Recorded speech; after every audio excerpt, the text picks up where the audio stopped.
시청자 여러분 안녕하십니까? 경북 동해안 지역은 오늘 흐리고 쌀쌀했고 내일은 아침 기온이 크게 떨어져 춥겠습니다. 오늘 낮 최고 기온은 10에서 12도에 머물러 다소 쌀쌀했습니다. 내일은 아침 최저 기온이 2에서 4도까지 떨어지겠고 낮 최고 기온도 10에서 12도로 예상되고 바람도 강하게 불어 체감 온도는 더 낮겠습니다. 바다의 물결은 도내 정해상에서 1.5에서 4m로 매우 높게 일겠고 너울 파도가 방파제나 해안도로를 넘을 가능성이 있겠습니다.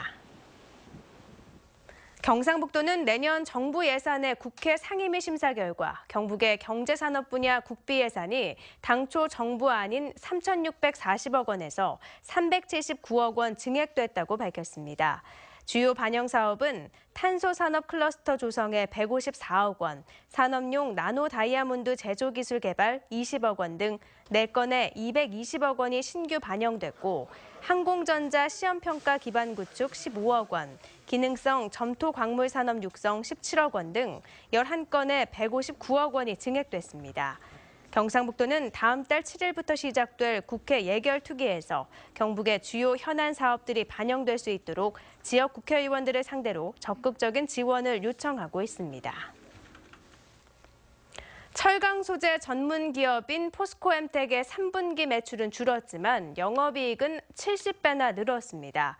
포스코엠텍은 지난 3분기 영업이익이 43억 3천여만 원으로 지난해 같은 기간에 비해 7,001.64% 늘었다고 공시했습니다.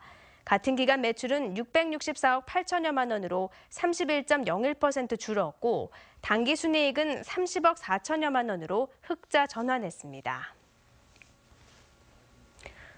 한동대에 이어 포스텍 총학생회도 비선 실세 최순실과 박근혜 대통령의 국정 문란을 규탄하며 개교 이래 처음으로 오늘 시국 선언문을 발표했습니다.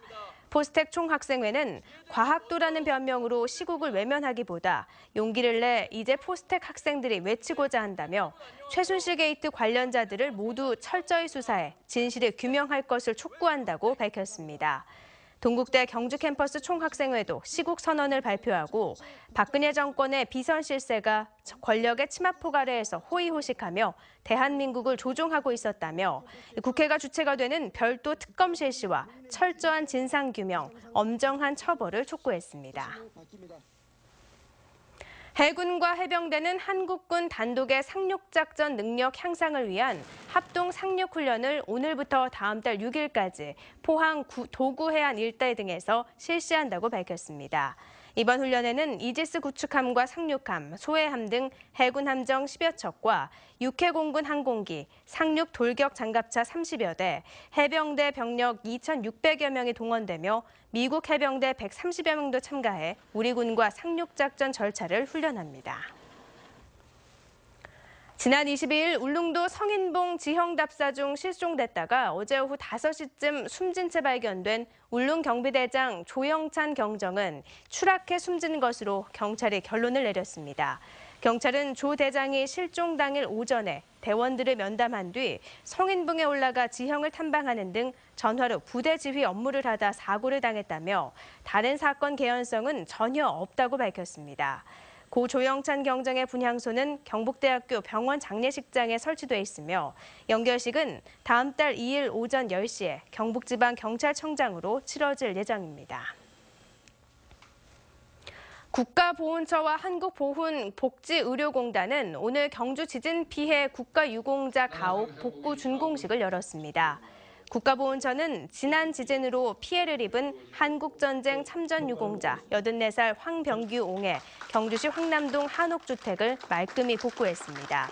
이에 앞서 보훈처는 경주시 보훈회관에서 국가유공자 가족들에게 손전등과 쌀, 휴지 등 위문품을 전달했습니다. 영덕군은 상수도 요금을 내년에 10% 인상을 시작으로 3년 동안 27% 인상하기로 했습니다.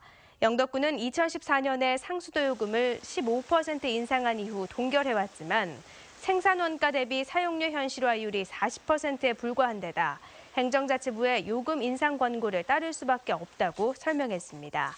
영덕군은 요금 인상과 함께 9월 말 현재 2억 1천여만 원인 요금 체납을 해소하기 위해 단수와 재산 압류 등 징수 활동을 강화할 방침입니다. 포항 영일대 해수욕장에서 한 달간 열린 제5회 포항 스틸아트 페스티벌이 막을 내림에 따라 축제운영위원회는 8점의 작품을 구입하고 다음 달 평가 세미나를 열기로 했습니다. 특히 이번에는 전문가와 시민들이 참여한 가운데 스틸아트를 통한 포항의 도시 발전 전략을 중점 논의하기로 했습니다. 지난 1일 개막해 어제 폐막한 스틸아트 페스티벌에는 작가들의 작품 30점을 포함해 50여 점이 전시된 가운데 10만여 명의 관람객이 다녀간 것으로 추산됐습니다. 경북도 내 아동 양육시설과 지역 아동센터의 아동 148명으로 구성된 경북 천사 오케스트라 창단 연주회가 오늘 도청 동락관에서 열렸습니다. 오늘 연주회에서 단원들은 투우사의 노래 등의 클래식 명곡과 아리랑, 붉은 노을 등 대중음악을 멋지게 연주해 관람객들의 박수갈채를 받았습니다. 경북 천사 오케스트라는 전남과 경북 간 영호남 화합 천사 프로젝트의 하나로 추진됐으며 내년 8월에는 양도의 오케스트라가 경북도청에서 합동 연주회를 가질 예정입니다. 포항 해양경비안전서는 가을 행락철을 맞아 해양사고 예방과 해상 교통운항 질서 확립을 위해 다음 달 1일부터 7일까지 음주운항 선박 일제 단속을 벌입니다. 해경은 이 기간 동안 낚시어선과 유도선 등 다중이용 선박과 위험물 운반 선박을 대상으로 집중 단속에 나서며 특히 낚시어선에 대해선 선박 내 음주 행위 금지도 홍보할 예정입니다. 포항 스틸러스가 기업이 후원하는 프로구단 가운데 처음으로 강등될 수 있는 위기에 몰렸습니다. 포항은 지난 29일 인천전 패배로 리그 10위로 추락했는데 이 문제는 2부 리그 강등권인 리그 11위 인천과 승점차 없이 다득점에서 1점 앞서 있는 상황이어서 큰 부담을 안게 됐습니다. 이상으로 포항 MBC 이브닝 뉴스를 마칩니다. 고맙습니다.